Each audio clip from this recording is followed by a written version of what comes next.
બધાયને જય શ્રી કૃષ્ણ અને જય જલારામ। તો જો બપોરનો ટાઈમ થઈ ગયો છે અને બેન બેસી ગયા છે જમવા।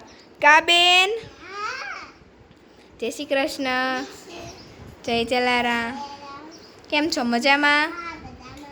ઓકે, બપોરા કરવા બેસી ગયા? શું જમો છો? ઈ ભાત છે, છાશ છે,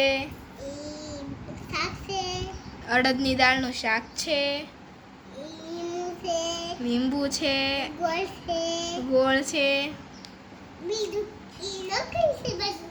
ઈ રોટલી છે, બધું છે। તો જો શ્રેયાબેન તો જમવા માટે બેસી ગયા છે, તો તમે બધાય પણ આવજો જમવા। કા શ્રેયા?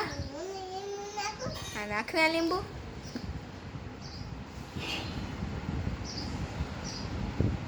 બસ બસ બસ, ભાતમાંય નાખ્યું?